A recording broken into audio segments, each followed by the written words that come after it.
নমস্কার, আপনারা দেখছেন সময় কলকাতা। টলি হলি বলি নিয়ে রয়েছে আমি সৈকত। নিতেশ তিওয়ারি পরিচালিত রামায়ণের প্রচার ঝলক প্রকাশের পর থেকেই ছবি নিয়ে আলোচনা তুঙ্গে। 30শে জুলাই ছবির বহু প্রতীক্ষিত ঝলক মুক্তি পেয়েছে। মিশ্র প্রতিক্রিয়া তৈরি হয়েছে দর্শকদের মধ্যে। তবে বলিউডের বহু তারকাই প্রশংসা করেছেন। বিশেষত রাবণের চরিত্রে দক্ষিণী তারকা যশকে দেখে মুগ্ধ হয়েছেন অনেকেই। এবার এই ছবি নিয়ে মুখ খুললেন আলিয়া ভাট। রণবীরের এই ছবির প্রশংসায় সমাজ মাধ্যমে বিশেষ পোস্ট করেন তিনি। ইনস্টাগ্রাম স্টোরিতে সদ্য প্রকাশিত রামায়ণের ঝলক ভাগ করে নেন আলিয়া। দীর্ঘ কোনো বার্তা না লিখলেও তার প্রতিক্রিয়া নজর কেড়েছে অনুরাগীদের। ঝলকের সঙ্গে তিনি কয়েকটি ঝলমলে ইমোজি ব্যবহার করে লেখেন, দীপাবলি 2026।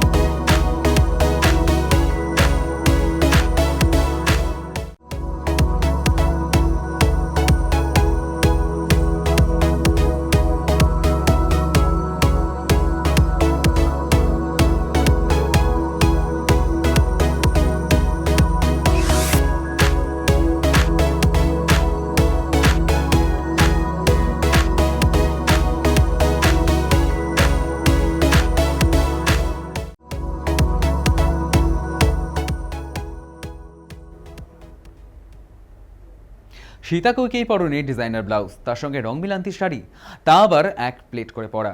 সঙ্গে রয়েছে চড়া মেকআপ। শুধু কি তাই, চুলের স্টাইল নিয়েও উঠেছে প্রশ্ন।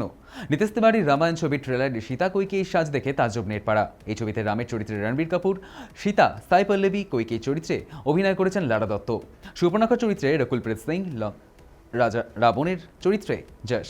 অভিনয় থেকে কাস্টিং এমনকি ভিএফএক্স নিয়েও চলছে আলোচনা। কৈকেয়ী ও সীতার সাজ নিয়ে হাজারো প্রশ্নের ভিড়। অনেকেরই খোঁচা দিয়ে সোশ্যাল মিডিয়ায় লিখেছেন, ক্রেতা যুগের সীতা তো নয়, যেন জেনজি।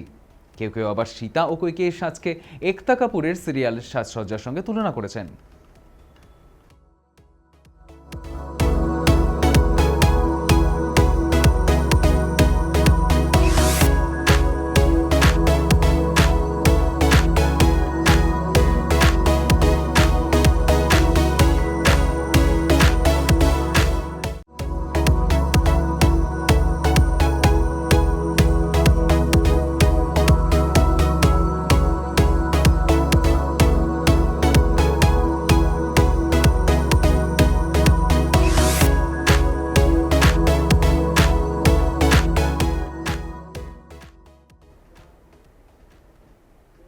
শুটিং করতে গিয়ে গুরুতর চোট পেলেন রশ্মিকা। জানা গিয়েছে, নিতম্বরে পেশির টেন্ডনে আঘাত পেয়েছেন অভিনেত্রী। একই সঙ্গে দুটি ছবি শুটিং করছিলেন রশ্মিকা মান্দানা, রানাবলী ও মাইসা।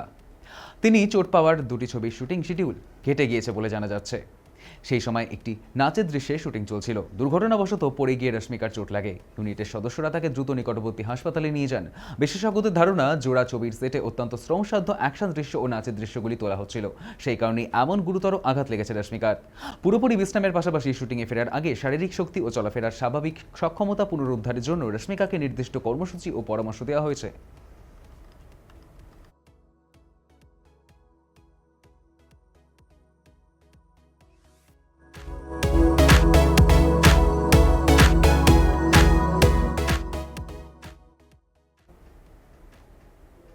থলপতি বিজয়ের শেষ ছবি জননায়কগণ মুক্তির অনির্দিষ্টকালের জন্য পিছিয়ে দেওয়া হয়েছিল। ছবি নিয়ে আপত্তি তুলেছিল সেন্সর বোর্ড। অনির্দিষ্টকালের জন্য জারি করা হয়েছিল স্থগিতাদেশ। তবে বাস্তবে জননায়ক হয়ে উঠতেই জট কেটেছিল। 23শে জুলাই প্রেক্ষাগৃহের আলো দেখেছিল এই ছবি। মুক্তির এক সপ্তাহ পেরোতেই ফের বিপাকে জননায়কগণ। অভিযোগ, কাবেরী জলবন্টন বিরোধকে কেন্দ্র করে কর্ণাটকের উত্তেজনা ক্রমশ বাড়ছে। পরিস্থিতি উত্তপ্ত হতেই কড়া সিদ্ধান্ত নিয়েছে কাবেরী ওয়াটার ম্যানেজমেন্ট অথরিটি। সংস্থার নির্দেশেই আপাতত কর্ণাটকের কোনো প্রেক্ষাগৃহে দেখানো যাবে না বিজয়ের শেষ ছবি। বাতিল করা হয়েছে সব শো। রোষের আগুনে প্রচারমূলক ব্যানার খুলে ফেলা হয়েছে। অশান্তির আশঙ্কায় থিয়েটার কর্তৃপক্ষ বিজয়ের পোস্টার খুলে ফেলেছে। বেশ কিছু পোস্টারের ওপর অন্য সিনেমার পোস্টার লাগিয়ে দেওয়া হয়েছে। মুক্তি পেয়েও যেন বিজয়ের মাথায় ঝুলছে অদৃশ্য শাস্তির খাড়া।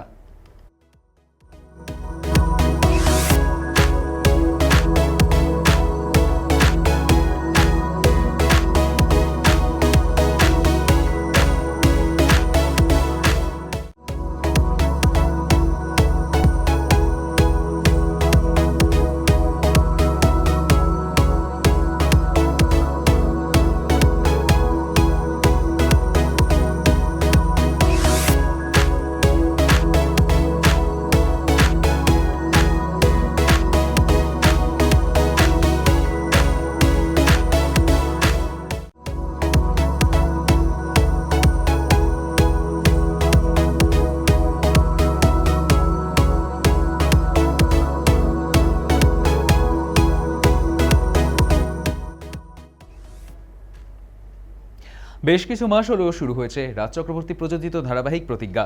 এবার নাকি আরও এক নতুন পরিকল্পনা করে ফেলেছেন পরিচালক তথা প্রযোজক রাজ চক্রবর্তী। শোনা যাচ্ছে নতুন এক মজার গেম শো পরিকল্পনা করেছেন তিনি। শোনা যাচ্ছে এই নতুন রিয়েলিটি শো এর সঞ্চালনার দায়িত্বে দেখা যাবে অভিনেতা অঙ্কুশ হাজরাকে। অন্দরে ফিসফাস প্রথম সারির এক বাংলা চ্যানেলে দেখা যাবে এই অনুষ্ঠান। বেশ কিছু শিল্পীর কাছে এই অনুষ্ঠানে যোগ দেওয়ার প্রস্তাব গিয়েছে, কিন্তু এখনো কোনো চুক্তি স্বাক্ষর হয়নি বলেই খবর। পারিশ্রমিক নিয়েও নাকি কোনো চূড়ান্ত সিদ্ধান্ত হয়নি, তাই কোনো শিল্পী প্রকাশ্যে কোনো কথা বলতে চাইছেন না।